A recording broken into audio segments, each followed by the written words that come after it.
नमस्कार दोस्तों, आपके अपने चैनल हमारे संस्कार में आपका बहुत बहुत स्वागत है। आज हम आपके लिए आषाढ़ मास के कृष्ण पक्ष की एकादशी के बारे में जानकारी लेकर आए हैं, जिसे कि योगिनी एकादशी के नाम से जाना जाता है। अगर आप हमारे चैनल पर नए हैं और अभी तक आपने चैनल को सब्सक्राइब नहीं किया है तो प्लीज़ हमारे चैनल को सब्सक्राइब कर लें। वीडियो को लाइक करें, ज़्यादा से ज़्यादा शेयर करें ताकि यह जानकारी और लोगों तक भी पहुंच सके। बेल आइकन को दबाना ना भूलें ताकि हमारी आने वाली वीडियो की जानकारी आपको समय पर नोटिफिकेशन के ज़रिए मिल जाया करे। तो चलिए शुरू करते हैं एकादशी के बारे में जानकारी। साल भर में कुल ऐसे तो 24 एकादशियों के व्रत रखे जाते हैं और 24 एकादशियाँ ही आती हैं। अगर अधिक मास या मलमास हो तो इनकी संख्या बढ़कर 26 हो जाती है। वैसे तो एकादशी का व्रत और दिन दोनों विष्णु भगवान को ही समर्पित होते हैं, लेकिन कुछ एकादशियां ऐसी भी हैं जिसमें कि भगवान भोलेनाथ और विष्णु भगवान दोनों को ही पूजा की जाती है। इस दिन भगवान विष्णु की पूजा करने से शुभ फलों की प्राप्ति तो होती ही है, अक्षय पुण्य की प्राप्ति भी होती है। ऐसे में कुछ लोग एकादशी के व्रत को निर्जला भी रखते हैं, जो कि बहुत कठिन होता है।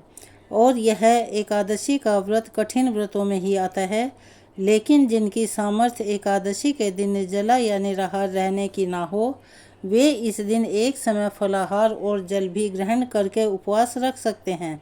एकादशी व्रत को लेकर ऐसा माना जाता है कि जो भी एकादशी का व्रत रखता है उस पर भगवान विष्णु के साथ साथ माँ लक्ष्मी जी की कृपा भी हमेशा ही बनी रहती है। उनके घर में धन धान्य की कभी कमी नहीं होती और रोग भी कोसों दूर रहते हैं। आषाढ़ महीने में आने वाली योगिनी एकादशी का महत्व इससे और भी ज़्यादा बढ़ जाता है। ऐसा माना जाता है कि इस दिन भगवान विष्णु के वामन अवतार की पूजा अर्चना करने पर पापों और कष्टों से मुक्ति मिलती है और अंत में मोक्ष प्राप्त होता है, अर्थात मृत्यु के बाद भगवान विष्णु के चरणों में स्थान प्राप्त होता है। इस दिन व्रत रखने से 88,000 ब्राह्मणों को भोजन कराने के बराबर फल मिलता है।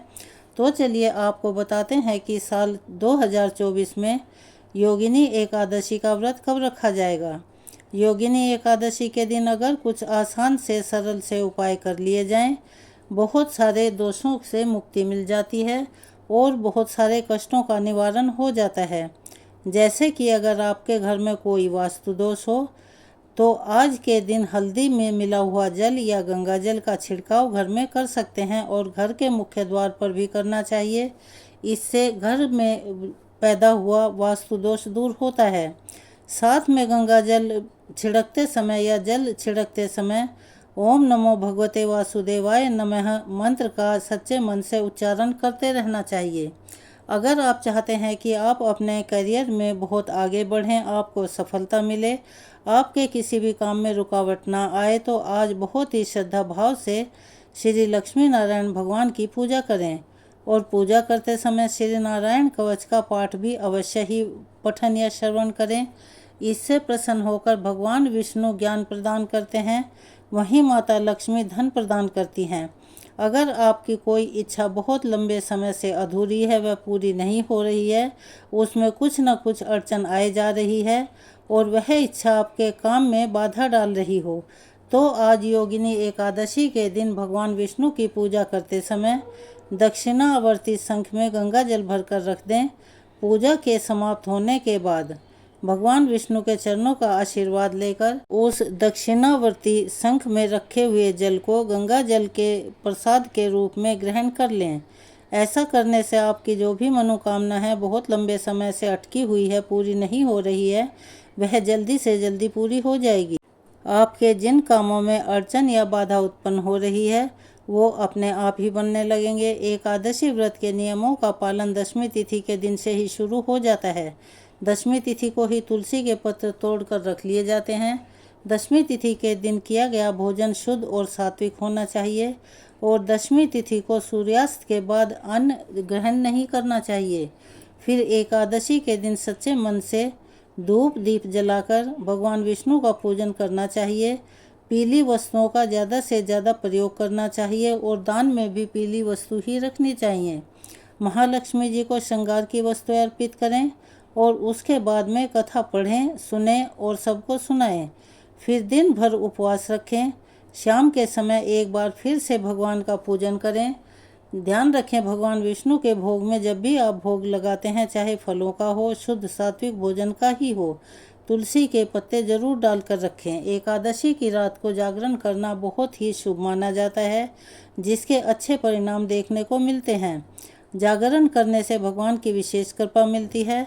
अगर रात भर जागरण करना संभव ना हो तो जितनी देर तक भी आप जाग सकते हैं, उतनी देर तक जागकर भगवान के नाम का भजन कीर्तन, भगवान के नाम का स्मरण आदि करना चाहिए। अगले दिन द्वादशी तिथि को निर्धारित समय पर पारण मुहूर्त में ही आपको अपने सामर्थ्य के अनुसार कुछ दान दक्षिणा देकर शुद्ध सात्विक भोजन से या फलों से या तुलसी पत्र और गंगाजल से व्रत का पारण करना चाहिए। इस बार एकादशी तिथि प्रारंभ होगी जुलाई सोमवार को सुबह 10:27 से और एकादशी तिथि का समापन 2 जुलाई मंगलवार सुबह 8:42 पर हो जाएगा।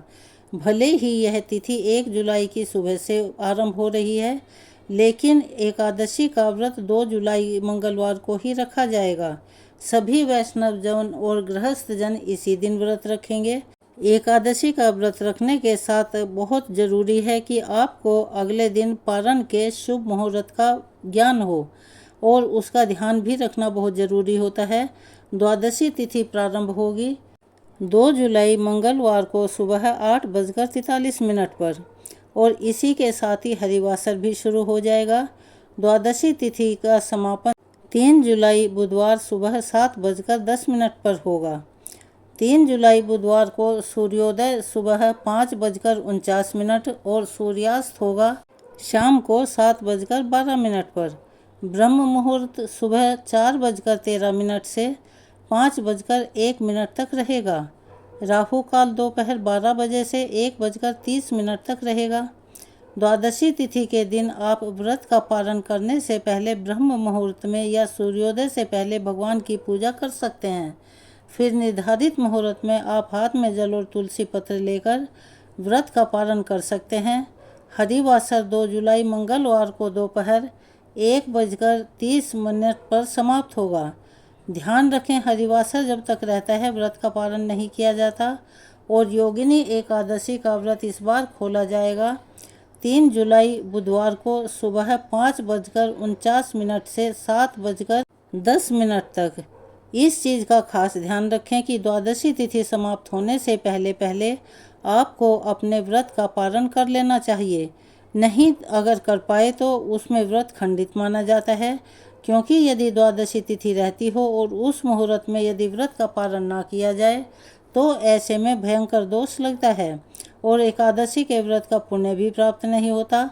अगर आप किसी वजह से समय पर दान ना दे पाएँ तो दान की सामग्री आप उठाकर भी रख सकते हैं।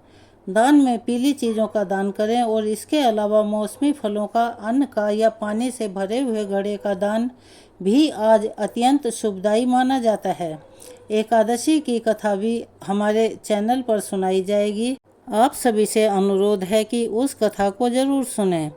अगर आप हमारे चैनल पर नए हैं और अभी तक आपने चैनल को सब्सक्राइब नहीं किया है तो प्लीज़ हमारे चैनल को सब्सक्राइब करें, वीडियो को लाइक करें, ज़्यादा से ज़्यादा शेयर करें ताकि यह जानकारी और लोगों तक भी पहुंच सके।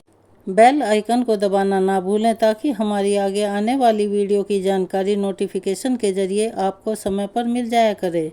अपना प्यार और सहयोग हमें ऐसे ही प्रदान करते रहें। कमेंट्स बॉक्स में हर हर महादेव लिखना ना भूलें।